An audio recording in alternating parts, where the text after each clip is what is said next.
London today up. Oh, ní ráàyè sí orí ibú tó tóbi. You will now undergo big catastrophe. Hey, yeah, catastrophe. Yes, yeah, right on. Oh, ní ráàyè ṣàìsàn ńlá. You will now undergo big sickness like HIV. Ìyà ò ní ráàyè jẹ́ ọ́ tán. You will not suffer completely. Òṣì ò ní tá parí ayé rẹ. You will not be in poverty at the end of your life. Orí ibú kò ní lọ tán láyé àwọn ọ̀tá rẹ̀. Orí ibú ò ní lọ tán láyé àwọn ọ̀tá rẹ̀. Misfortune will not go completely in the life of your foe. Ìyẹn tó bá wù ẹ́ ni o. Like that you think you like. Torí wípé orí ibú ni hobby ẹlòmíràn.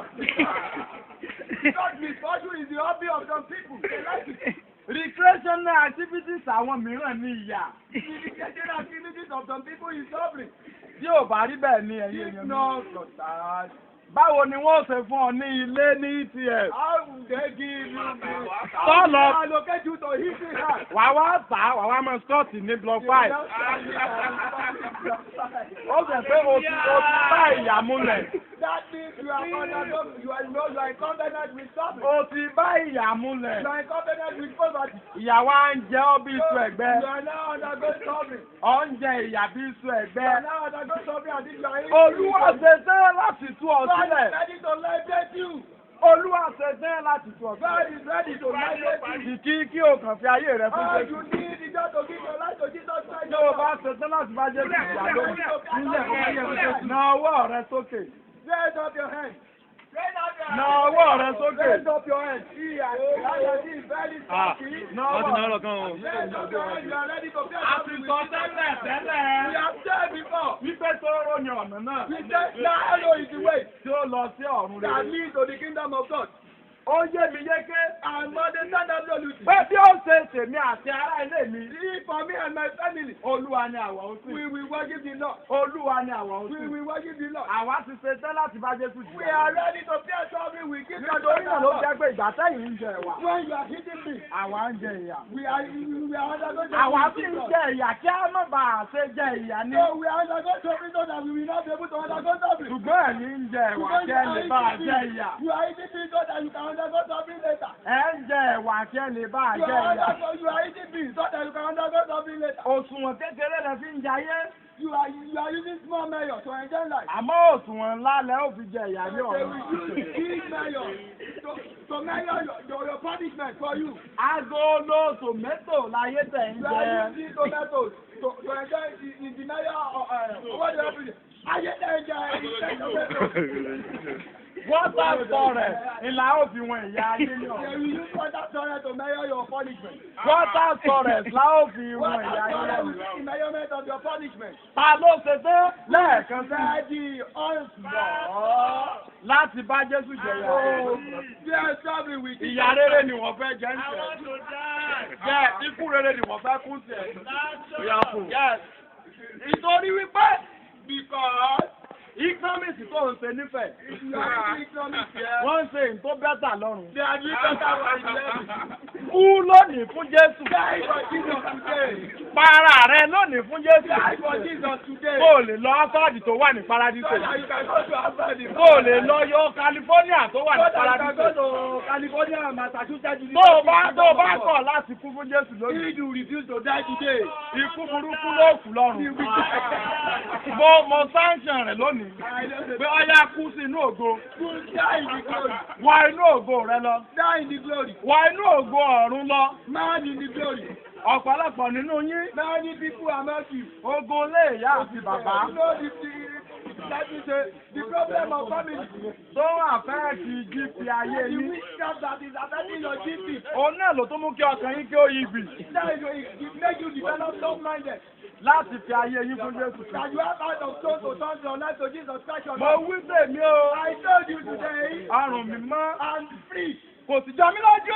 And he sent you to me. Torí pé Olúwa fi rán àwọn wòlíì ńláńlá wá. God has sent the big prophet. Ní ìlú prophet. Ní ìlú Wátẹ́nì ní ilẹ̀ Gírísì. In the land of Greece. Olúwa rán Sókrétìsì wá. God sent Socrates Ikú oró lẹ fi pa. to kill him religiously.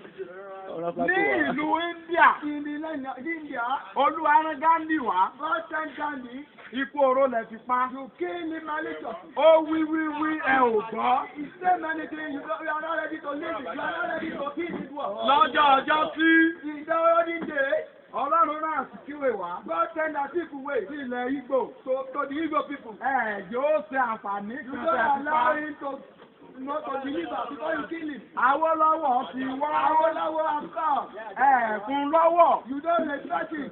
Pa ẹjọ́ lọ bẹ́ẹ̀. To kill him, you let him go like that. Ọ̀pọ̀lọpọ̀ yín níbí. Many people among you, Ikú Awólọ́wọ̀ ló kó ògo yín lọ. the death of Awolowo is what deprive you of your glory. Ikú Awólọ́wọ̀ ló kó ògo The yín lọ. demise of Awolowo is what deprive you of Bẹ́ẹ̀ your ni glory. ọ̀pọ̀lọpọ̀ ẹ̀yàn ọmọ ń na. And many people that you are son of food now. Ogun Biafra lójúkú fi kó ògo It's yín lọ. because of the Biafra word that deprive you of your glory. Ojúkú kó ògo yín tán. Ojuku deprive you of your glory. Ẹ tún ń ṣe ayẹyẹ kó kó ògo yín lọ. And you are celebrating because it deprive you of your glory. Olúwa tó ti rán wòlíì mi wá o. God has sent another Ẹgbẹ́ máa wò wá ní ẹ̀rẹ́ káwa náà máa lọ. be looking at all that you go like this. Tá a bá lọ sí ẹ̀rù pẹ́ tún lè rí wòlíì mi. If you go, you think you can see another religious prophet like us. Torí pé petition ni màá kọ lọ sí ọ̀run. Because we have petition. Pé ọkàn yín yí gbì. That they are not of so. Ẹ kórìíra òtítọ́. You hate the truth. Ọ̀run rere òjò yín lójú. You don't want to be kingdom of Ẹ God. ti gbá námú ní ọgbà fásitì Ifẹ̀. You are all transformer of other Báyìí lẹ sì ti fẹ́ káyé yín máa rí lọ. No, you want your life to be like that. Ẹ ò fẹ́ gé ìgbé ayé You ọ̀tún. don't want to destroy over a new leaf. Ẹ̀wà elépo tẹ̀ ń jẹ. You have been accustomed with beans with a palm oil. Òun ni ayé tó ga jùlọ So that lójú at the yín. end of life, in your own thinking. Ewé làpálàpá tẹ̀ fi ń fọyín. The lapalapa leaf that you are used to. Òun ni ayé tó ga jù lójú So you yín. think that at the end of the life. Sọ́ọ̀tà obìnrin tí wọ́n gbé So sọ́rùn. wearing woman cloth, Òun ni aṣọ tó dára jù lójú you think rẹ̀. that is the best cloth in the world. Búrẹ́dì ìhò tó ti gan pali tí ẹ̀ ń jẹ. And that raw bread that you are eating, Òun ni ayé tó ga jùlọ you think that is lójú the yín. end of the world. Hey. Wọ́n lẹ́nìkan lo blackberry. Say someone is choosing blackberry. Bí a bá sọ fún ọ pé Olúwa ní fi ṣe If nísìnyí, you say God is the leader, ó ní irọ́ ni. you will say it's a lie. Bẹ̀mọ́ lè sọ àsọtẹ́lẹ̀ sínú ayé blackberry I yẹn. can prophesy into the life of that blackberry. Wípé kó máa ṣe iṣẹ́ blueberry. It will be what? It will be not working like blueberry. Kó máa ṣe iṣẹ́ blackberry. It will not work like blackberry again, but malfunctioning like Tó o ṣe blueberry. tán láti fààyè rẹ̀ fún You Jésù. ready to give your life to Jesus Tó o bá Christ? ṣe tán láti bá Jésù If you jìyà. ready to fear something with Fọ́ Jesus, blackberry yẹn mọ́lẹ̀. destroy that blackberry. Ó pe Olúwa ní àpá. Ó pe Olúwa ní àpá. That God is destroyer. Ọ̀pọ̀lọpọ̀ ó sanra. Many people will become fat. Àwọn kan ò ní sanra. Many people will be slim. Ìgbà tá a bá lò máa sanra. If we say you become fat, Tó jẹ́ pé gàrí nìkan ló ń mu. you are eating garri every day. Àdúrà mi ò lè gbà lórí rẹ̀. When you are eating balanced vegetable instead of balanced diet, our prayer cannot be answered on you. Àwọn kan gbà níbí. Many people are here. Ó tú àmì ò lè jèrè yín. It's very true. I can't gain anything from you. Nítorí pé ayé yín ò yí padà. Because your life is very slim to gain anything from. Ọmọkùnrin tó wà níbẹ̀ yẹn. Somebody, one guy here. Ìwọ tó pupa tó ń wò mí yẹn. You that are like the complexion. Bó o ṣe ń fẹ̀yìn bíi bọ́gà yẹn. I try exposing your teeth like God. Olúwa rẹ́dì láti fẹ̀yìn sí ọ. God is ready to expose the teeth to you. Olúwa bá dùn à ń fẹ̀yìn sí ọ. God is exposing his teeth Ìwọ to you. máa díjú rẹ. Try to close your eyes. Ìran tó o bá rí. Anything you see. Ni yóò ṣẹlẹ̀ sí ọjọ́ iwájú. That is what will happen to you. Òun ti gba mírèkù tirẹ̀ You have nìyẹn. received your miracle. Ta ló tún ṣe tó o? Who is ready? Láti bá Jésù To jìyà. fear something with Jesus. Jésù ń jìyà. Jesus is strong. Ìwọ ń jẹ́ You wà. are eating beans. Jésù ń jìyà. Jesus is strong. Ìwọ ń jẹ́ wà. You are eating beans. Ẹ wo eléyìí. Mo fẹ́ bá Jésù jìyà. Ẹ̀mí Ọlọ́run ti àárẹ̀ ẹ̀sẹ̀. God is God that corrects him. Ṣùgbọ́n kàkà tí ó máa yọ̀. Instead of him to be rejoicing, Ó ń ṣe ojo. he was celebrating further. Ojo ni yóò mú ẹlòmíì lọ sí iná His àrílù. father that made some people will go to hellfire. Ojo ni yóò mú kí He ẹlòmíì is lọ the sí iná àrílù. son of Koida. Ẹ wo eléyìí. Hellfire. Ó ti Look at that person. Ó fi pátá tọ́kìn.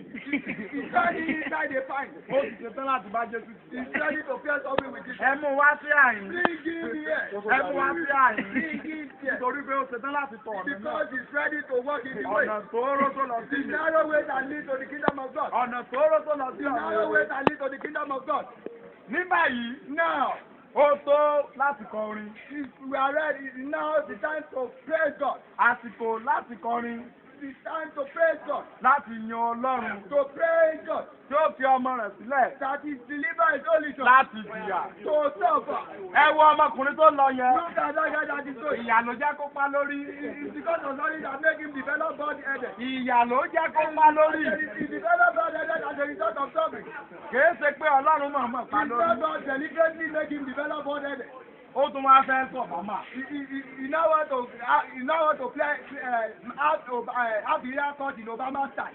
Apárí tó ń ṣe Obama. A bad man that want to have Obama style. Ìyà ló fẹ́ jẹ kú. He want to suffer infinity. Apárí tó ń ṣe gálà. The bad man that is doing gala. Ó fẹ́ ràárù lọ́jà. He want to become sorry, I'm child of God. Àpẹẹrẹ ẹ̀mí mímọ́ ni kí èèyàn wà sọ́ọ̀tọ̀ fún ọ. It's the time of Holy Spirit for that way to be child of God. Ní ìgbà ìkẹyìn, It's the end of the day. ta ló ṣe tán láti fi ayé rẹ̀ Who fún? is ready to give his life to Jesus Christ? Ta ló ṣe tán And láti maybe fi when ẹ̀? emphasize the trouble of Jesus Christ, these people did not know the magnitude of the trouble of Jesus Christ as they are looking at you. I don't think they know the magnitude of the trouble of Jesus Christ. Wọ́n ní ọ̀pọ̀lọpọ̀ nínú yín. Many people among you, Kò yé ẹ̀yẹ yín. you don't know the magnitude Kò of the já mi trouble of lójú o. Jesus Christ. It is not new to me. Torí pé Pọ́ọ̀lù gan sọ. Even the Paul said Nínú ìwé Gàlátíà. in the book of Galatians, Ó sọ ọmọ kóòtù ẹ̀. he said, I go Ó ní ẹ̀yin aláìronú ọmọ áwò. through this people.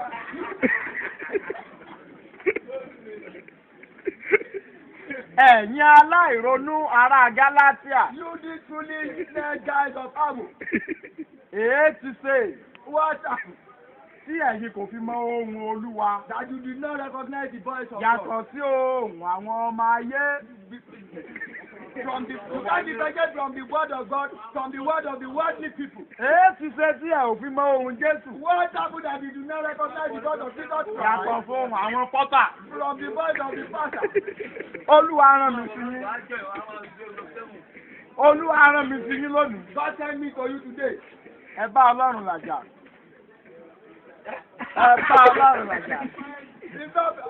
It's not your conflict with God. Ẹ bá Ọlọ́run It's làjà. not your conflict with God. Ẹ bá Ọlọ́run It's làjà. not your conflict with God. Kí ayé yín kí ó lè ní ìtumọ̀. For you to help me. Èmi ti ṣe tán o I'm ready láti bá Jésù jìyà. to bear something with Jesus. Ìgbà tẹ́yìn ń jẹ ẹ̀wà, When you are eating your thing, èmi fẹ́ bá Jésù jẹ ẹ̀wà. I'm ready to bear something with Jesus Christ. Jésù ń jìyà, Jesus ẹ̀yin is ń suffering, jẹ̀wà. you are eating pain. Jésù ń jìyà, Jesus ẹ̀yin ń is jẹ̀wà. suffering, you are eating pain. Holy Spirit. Holy Spirit, and Mimo. Àsìkò tó láti kọrin. It's time to praise God. A fẹ́ yin Olúwa It's nínú. time to praise God. Olúwa fẹ́ lò wá nínú God orin. wants to use us in praise worship. Bá a bá wí lónìí dọ̀la, If we say from today to infinity, a mọ̀ pé ẹ̀yin kan ò ní we gbọ́. know some people have had they have had heart of stone like Father. Simply because Simply ọmọ because ègbé because they are son of perish. kò ní ṣaláìsí. They will refuse to listen. Olúwa fẹ́ bá yín sọ̀rọ̀. God wants to Àkọ́lé orin wa ni pé the topic of our music. Jésù ń jìyà, This is the topic. ìwọ ń jẹ̀wà. You are eating this. Ẹ farabalẹ̀ Listen. kí ẹ máa bá wa ká lọ. So you come and go along with us. Ṣùgbọ́n But kí n tó sọ̀rọ̀ Jésù, before I talk of Jesus, ní kọ̀ọ̀kan sọ̀rọ̀ Tálé. I forgot to tell Tale. Tálé ọmọ ọmọ le. Tale ọmọ ọmọ ni. Lẹ́yìn pè lọ́mọ yìí. Àbí? Kó tó di ọjọ́ òní tá a fẹ́ bá Jésù jìyà, Before today that we want to face something with Jesus kò Christ, fún wa lómi. He did not give us enough water. Òní tó wá yẹ ká máa bá Jésù jìyà, Today that we want to face something with Jesus, ó wá fún wa He lómi. did not give us water. Wọ́ọ̀tà ní ìjọsìn. What an injustice.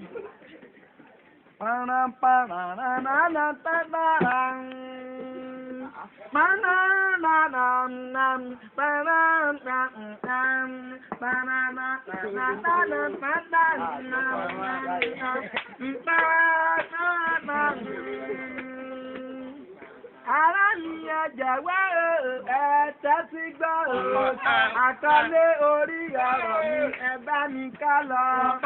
Jésù ń jẹ ìyà, ìwọ ń jẹ ẹ̀wà. Jésù ń jẹ ìyà, ìwọ ń jẹ ẹ̀wà.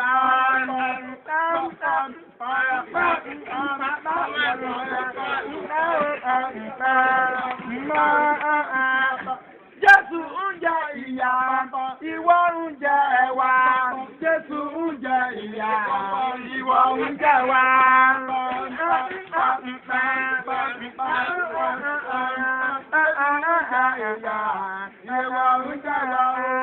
Lọ́jọ́ ajá yẹn òjì Jésù yẹn jẹ̀rà.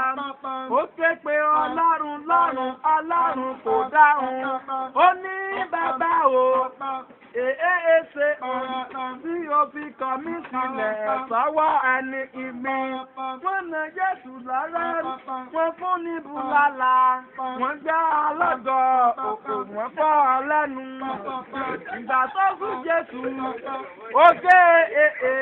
ó ké lóhùn rárá o, wípé bàbá, ṣe tí ìwọ fi kọ̀ mí sílẹ̀, Ọlọ́run kò dá lóhùn, ó ń bá tirẹ̀ lọ. Jésù ń jẹ ìyà, ìwọ ń jẹ ẹ̀wà. Jésù ń jẹ ìyà, ìwọ ń jẹ ẹ̀wà.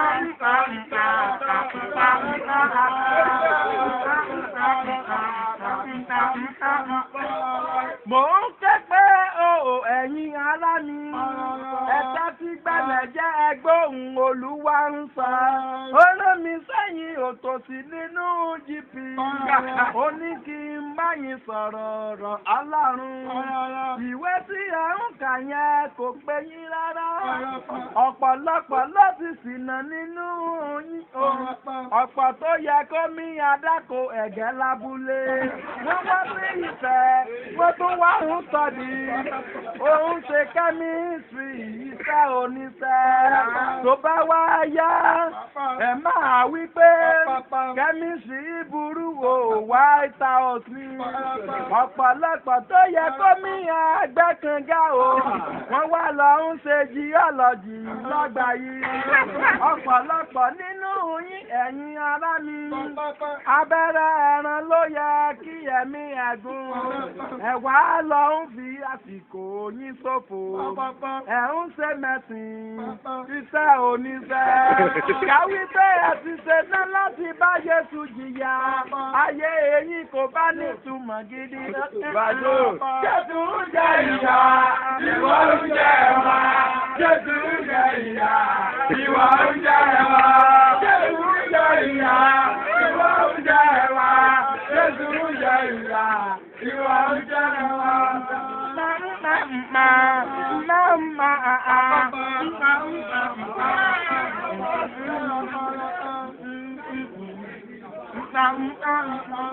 Ará mi àjọwọ́ ẹ̀tẹ́ tí kẹgbọ́n.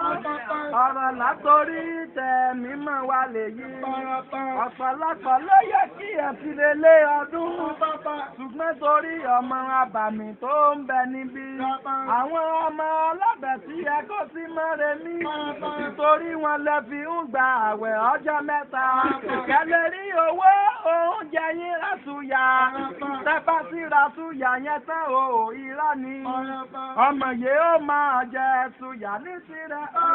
Ẹ̀yin yóò máa jẹ àlùbọ́sà àtàtà gbogbo. Ìyà tó yẹ kí ẹ jẹ fún Jésù lọ́jọ́ yẹn. Ọmọ mọ́ọ̀sì lẹ́rún bá jìyà. Owó tó yẹ ká ẹ fi ra àǹdà òsì ni. Ẹ fi ń ra popcorn láńgòmò. Tó bá wá yá bẹ́gbẹ́ ẹ̀yin bá ń gba ẹ̀yin ó wá máa gba ìyà sí ẹ. Ìyà tó yẹ kí ẹ jẹ fún Jésù lọ́jọ́ yẹn. Ọmọ Mósè lẹ́gbẹ̀ẹ́ ya yín fún. Jésù ń jẹ ìyà, ìwọ ń jẹ ẹ̀wà. Jésù ń jẹ ìyà, ìwọ ń jẹ ẹ̀wà. Jésù ń jẹ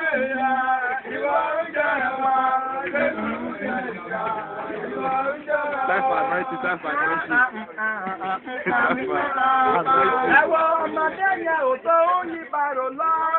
Ó ti yan àyànmọ́ rẹ̀ látọjọ́ ti pẹ́. Kèé ṣe wípé ọmọ máa yí bàrò. Iṣẹ́ t'Olúwa fi rán án ló ń jẹ. Ọ̀pọ̀lọpọ̀ tó wá sí ọgbà fásitì. Kèé ṣe gbogbo wa náà la lè kàwé jẹun. Yẹn tó máa ṣe látọjà òní. Ẹ̀ka àárọ̀tẹ́ máa fọ́sọ́ lo yẹ̀ wọ́n. Àwọn kan ń bẹ níbí o ẹ̀yin ará mi. Àgbo jẹ̀dí ló yẹ kán máa tàkiri. Ọ̀pọ̀lọpọ̀ wọn wá ń lo àkókò ṣòfò. Wọ́n ń lọ sí fámásì ọlọ́dún mẹ́jọ.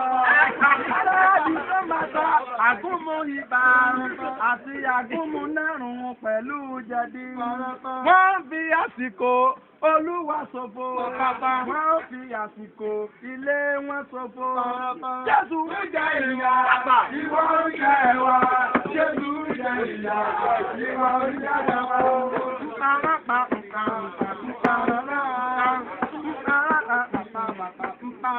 Ẹ̀yin ènìyàn mi ò ẹ̀ta tí kẹgbọ́. Olúwa ló rán mi ò ṣeré rárá. Ọ̀pọ̀lọpọ̀ ó wà níbí ẹ̀yin ará mi. Iṣẹ́ bíríkìlà ló yẹ kí wọ́n kọ́. Wọ́n wá ń fi àsìkò ṣòfò ní sífù ẹnjìn. Sífù ẹnjìn ní ẹ̀rìn tí wọ́n ò lè ṣe. Ọ̀pọ̀lọpọ̀ ń bẹ níkàlẹ̀ ẹ̀yin ará mi. Ó yẹ kí wọ́n máa ṣiṣẹ́ gbẹ́nàgbẹ́nà ni. Wọ́n wà lọ ń sọ́ọ̀dì kọ́sítì sọ̀fẹ́ yìí. Ilẹ̀ ń sọ̀fẹ́ nínú ilẹ̀ Nàìjíríà, ilẹ̀ ọlọ́ra. Jésù ń jẹ ìyà, ìwọ ń jẹ ẹ̀wà. Jésù ń jẹ ìyà, ìwọ ń jẹ ẹ̀wà.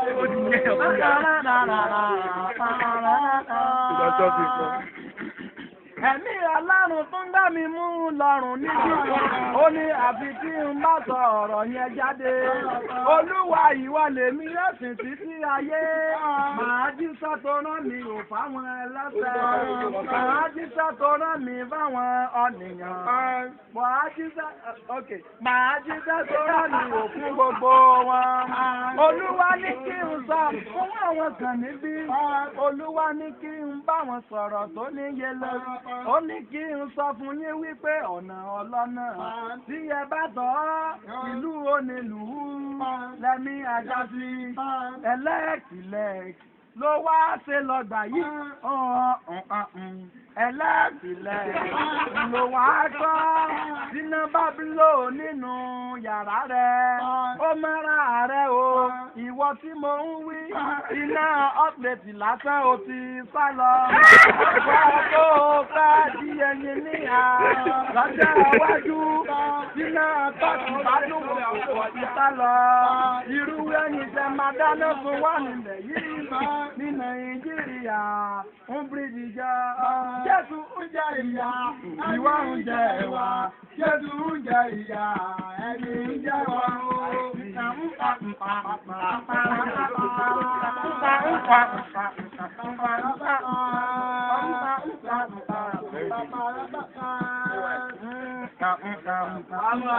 Ẹni sùúrù, ẹ̀yin ará mi. Ẹgbẹ́ ti bẹ̀rẹ̀ jẹ́ òun máa wíwìnrin. Wíwìnrin tẹ́lẹ̀lú ògidì Olúwa ló rán ní ògì ìsàrè sọ. Ọ̀pọ̀lọpọ̀ ń bẹ níbí lówùrọ̀ yìí. Ọ̀pọ̀lọpọ̀ ń bẹ níbí ará mi. Iṣẹ́ títà ló yẹ kí ẹ ṣe. Ṣùgbọ́n nítorí pé owó community lẹ́sìn wá sí ilé ìwé fásitì. Àkàkí ẹsẹ̀ títà ní abúlé. Gbogbo yín lẹ fẹ́ di lẹ́kṣọ̀rà kiri. Olúwa ní kí n sọ fún ẹ̀yin wọ̀nyí pé bẹ́ẹ̀ bá di lẹ́kṣọ̀rà ọmọge ló máa pa yín. Àkàkí ẹsẹ̀ lẹ́kṣọ̀rà ẹ̀kọ́ rí sábúlé. Ẹ máa ṣe tí sàkẹ́tún máa dáko ẹ̀jẹ̀. Jésù ń jẹ ìyà, bàbá ìwọ ń jẹ ẹ̀wà. Jésù ń jẹ ìyà.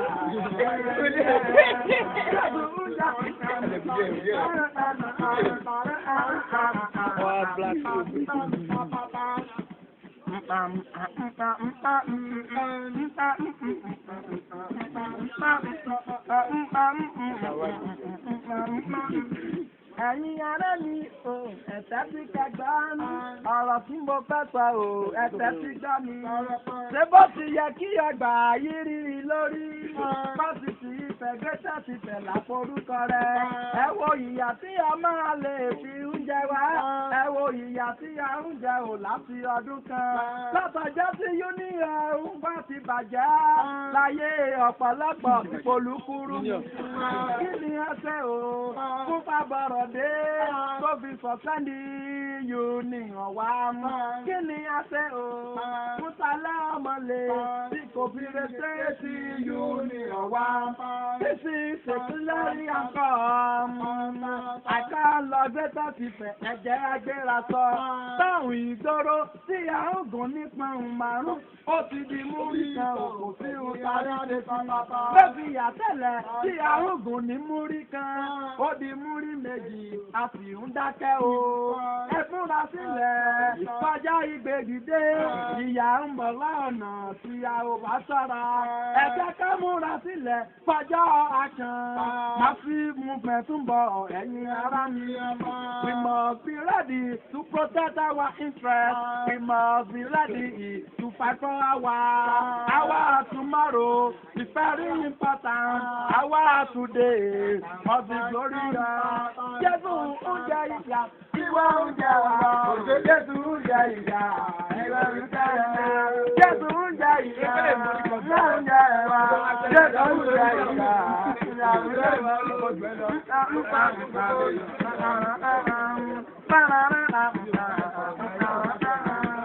Ẹ̀mí Ọlọ́run tún dá mi ní pàtó níbí, ó ní kí n tún sọ ọ̀rọ̀ kan fún un. N ó sọ o, n ó sọ o, n ó sọ o, ẹ̀mí n ó sọ. Ẹ̀tọ́ sí ẹ̀yin ènìyàn ẹ̀mí àgbà. Olúwa ló ní kí n bá yín sọ̀rọ̀ yẹn. Olúwa ló ní kí n sọ̀rọ̀ yìí fún yín. Ẹ̀tọ́ sí kẹgbẹ́ mi o, ẹ̀yin ará mi. Ojú mi jọ ojú àwọn elébi. Ojú mi kò jọ ojú àwọn elébi. Mo gbé oúnjẹ wá o kí n tó wá nílé. N ò tọrọ owó àti oúnjẹ lọ́wọ́ ọ̀nì. Ọ̀kan. Bí mo bá tilẹ̀ fẹ́ sọ̀rọ̀ oúnjẹ o, ṣé ẹni tẹ́bi ń palẹ̀ sànú elébi ni. Ọ̀pọ̀lọpọ̀ oúnjẹ níbí lówùrọ̀ yìí. Àìlóúnjẹ tí yóò jẹ ò ló jẹ́ kó wà níbí. Ká wí pé ó ní fúsọ̀ọ̀fù nílé. Onígbàgalẹ̀ láti wá gbọ́ ọ̀rọ̀ Ọlọ́run. All well and good. Ọlọ́run ló ràn yín o wá síbí. Ó mọ̀ fẹ́ bí pa yín kẹ́lẹ́ gbọ́rọ̀ rẹ nínú. Ọ̀rọ̀ Jésù, ọ̀rọ̀ orí àgbélébú. Òun làwa fẹ́ sọ òyìn rárá mi. Ẹ wo arákùnrin tó kó bí ọwọ́ ta lọ́wọ́. Gàrí ló fẹ́ lọ mú nínú ilé. Gbogbo ẹ̀yin tí ẹ wà nínú ibi. Ọlọ́run tó pèsè gàrí fún arákùnrin yẹn. Yóò pèsè gàrí àti gúgúrú fẹ̀yìn. Ẹ sá máa gbàdúrà lórúkọ Olúwa. Jésù ń jẹ ìyà, ẹ̀yin ń jẹ ẹ̀wà. Jésù ń jẹ ìyà, ẹ̀yin. Ẹ lànà ẹ̀kọrin. Jésù ń jẹ ìyà, ẹ̀yin ń jẹ ẹ̀wà. Jésù ń jẹ ìyà, ẹ̀yin ń jẹ ẹ̀wà. Ẹ wo arákùnrin tó mú kọ́ọ̀bù lọ́wọ́ àti pàṣẹ ni mo ti dá a mọ̀. Àrùnjẹ ò ń ló máa ń ṣe. Anẹ́ẹ̀sì ló ti wá gba ife ìmumi. Tó bá gba ife ní yàrá òkè, á gba gàrí ní blọọkì ìsinmi. Tó bá gba gàrí ní blọọkì, á gba pure water ní blọọkì 4. Tó bá gba pure water tán ní blọọkì 4. Ó wá máa yá síbi ní ti ẹ̀sìn. Tó bá jọ síbi tó ní èyí ti yẹ. Adé àgbọ̀là àkótó ìkùlì.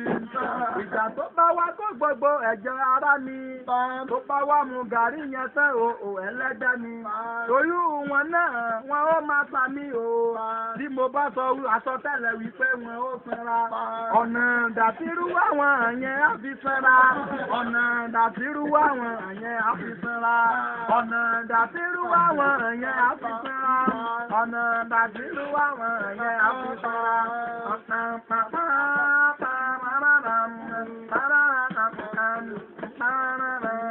Jésù jẹ ìyà, àwọn oúnjẹ wa. Jésù jẹ ìyà, àwọn oúnjẹ wa. Jésù jẹ ìyà, àwọn oúnjẹ wa. Jésù jẹ ìyà, àwọn oúnjẹ wa. Jésù jẹ ìyà, àwọn oúnjẹ wa. Jésù jẹ ìyà, àwọn oúnjẹ wa. Jésù jẹ ìyà, ẹ̀yin jẹ wa o. Jésù jẹ ìyà, ẹ̀yin jẹ wa o. Òní ni ọjọ́ Gúúsà ìdè, ọjọ́ ìkáàánú Jésù lórúkọ rẹ̀. Ǹjẹ́ o ti yẹ ọkàn ara rẹ̀ wò? Ṣé o ti ṣetán láti bá Jésù jìyà? Kìí ṣe wípé a máa kàn ọ́ má gbélébú, ìyà kékeré náà ni ó máa jẹ. Kìkì pé kó o ti gbé ẹ̀wà tí o ti ṣe, wàá dẹ ọjọ́ sínú yàrá òkè. Mo mọ̀ wípé díẹ̀ nínú yín níbí lórówó ṣe ẹ̀wà olóyin. Ọ̀pọ̀ yẹn tó náwó ní ibẹ̀ yẹn, ẹ̀wà oníkòkòrò ló ra oúnjẹ. Ọ̀pọ̀lọpọ̀ sì wà nínú ibi tí wọ́n bá sọ lóru wò gbogbo ilé ní ají. Simply because ẹ̀wà abàmì nírú wọn oúnjẹ òrò látayédáyé. Ẹ̀yin tí ẹ wà níbí tí ẹ ti ṣe tán láti bá Jésù jìyà ẹ̀nàwọ́ yín wọn. Àbí àwọn adití lábájọ́rọ̀ kò lè rò pé àwọn owó kìí ṣàdìtí ẹ̀rù ló ń bàbá òun lè bá Jésù jìyà ṣùgbọ́n èwo ènìyàn ló fẹ́ lọ sọ́run rere bàbá níta ló fẹ́ fún òkò sẹ́ni sánàwọ́ òòdà lè sọ́run rere láì ṣe pé ojú Jésù jẹ ìyà o àwọn ẹ̀ṣẹ̀ wa. Àbí ẹ kò gbọ́ ohun tí mo wí? Àbí ẹ kò gbọ́ ohun tí mo sọ ni? Mo sọ wípé ta ni nínú yín tó ṣetán láti bá Jésù jìyà kó nawọ́? Ẹ nawọ́ yín sókè tí pray fún yín. Ìyá tó jí ara rẹ̀ láì ló bá kí ló dé sókè. Kí ló wà nínú ọ̀rá tí o gbé lọ́wọ́? Kí ló ń gbé tó òun gbìn ò ọ̀rẹ́ mi? Ìwọ tálíkà tá fẹ́ gbàdúrà mú. A fẹ́ sọ pé káyé rẹ kó ní yípadà tuntun. Kàkà kí o náwó tí Ọlọ́run fi fún ọ. Ọ̀rá dúdú lòun nà á ọ̀rẹ́ mi. A ó ti mọ̀ wọ́n àwọn ènìyàn tí wọ́n rí ọ̀run funfun tí wọ́n lọ ọ̀run dúdú. Dájúdájú ọmọ Èṣù ló ṣe. Dájúdájú ọmọ Èṣù ló ṣe. Dájúdájú ọmọ Èṣù ló ṣe. Dájúdájú ọmọ Èṣù ló ṣe. Ẹ̀yin tí ẹ wà lẹ́gbẹ̀rẹ̀ ẹyẹ ọ̀rá wò ó, kó mọ̀ jẹ́ pé Boko Haram ló ń ṣe. Ojú rẹ̀ jọ ojú Yusufu, Muhammed Yusufu, ọ̀gá Boko Haram. Ṣùgbọ́n whether you like it or you don't like it, àti rán mi ò láti tú ọ sílẹ̀. Bó o kó bọ́ọ̀mù bí ẹgbẹ̀rún wá síbí, tó bá yìí sí mi, kò lè dáhùn. Nítorí wípé mo ní bọ́ọ̀mù ẹ̀mí mímọ́. Wá wo ikùn mi, bọ́ọ̀mù ẹ̀mí mímọ́ ò lókun bẹ́ẹ̀. Jésù ń jẹ ìyà, ìwọ ń jẹ ẹ̀wà. Jésù ń jẹ ìyà, ẹ̀yin ń jẹ ẹ̀wà. Jésù ń jẹ ìyà, ẹ̀wà ń jẹ ẹ̀wà. Jésù ń jẹ ìyà, ẹ̀yin ń jẹ ẹ̀wà.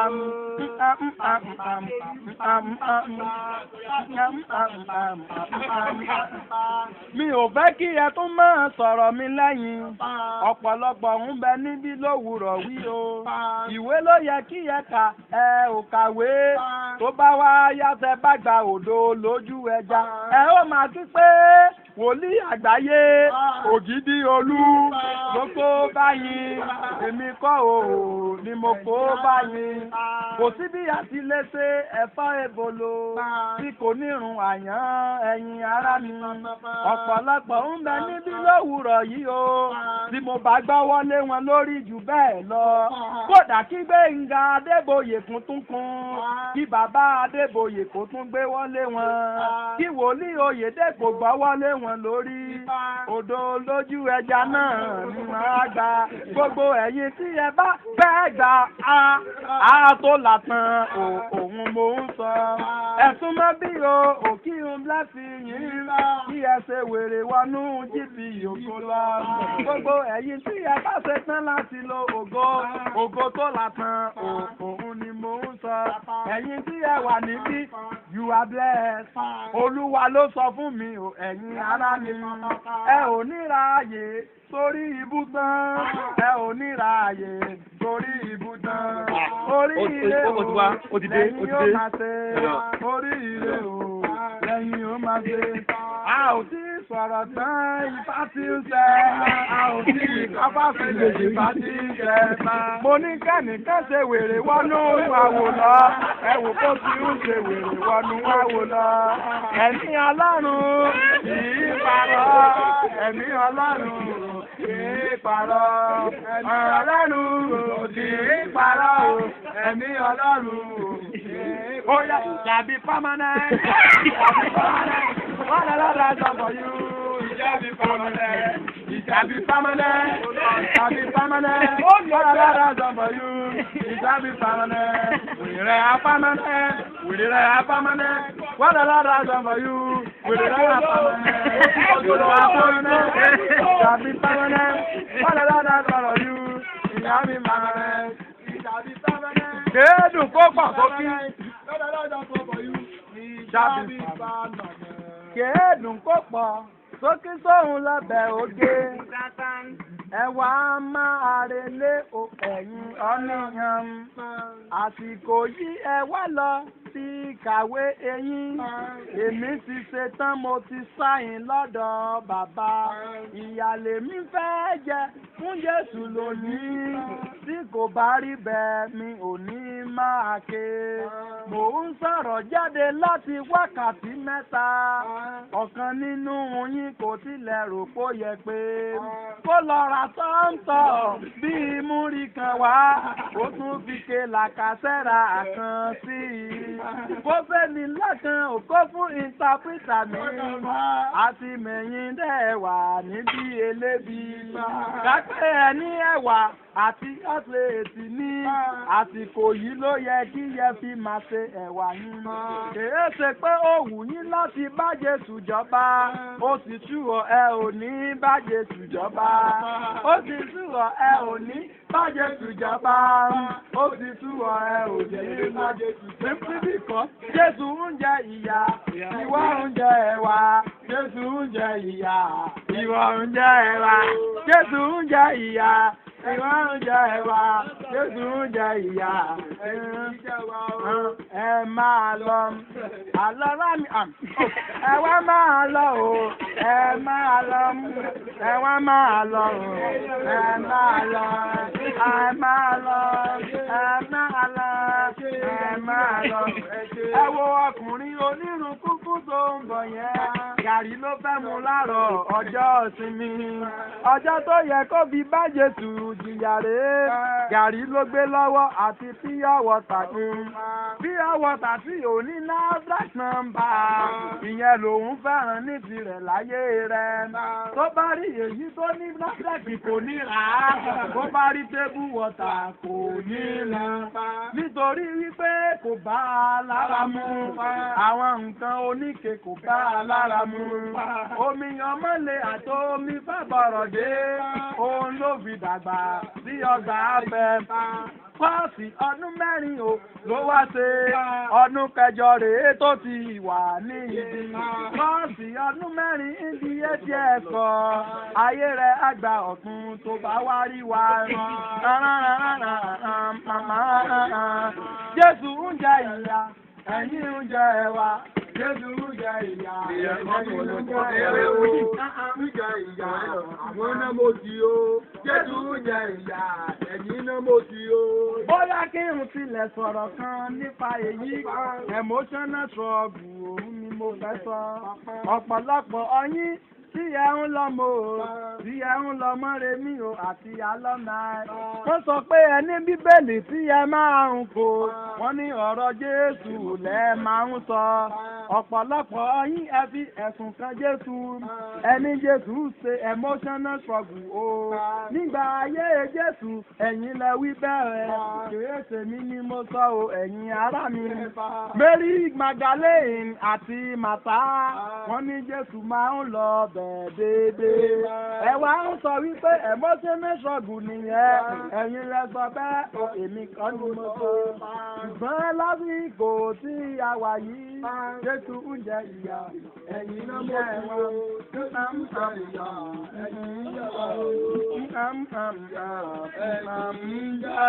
Ẹ sara. Ayé yín ọgbà ọ̀tún. Wíìsí.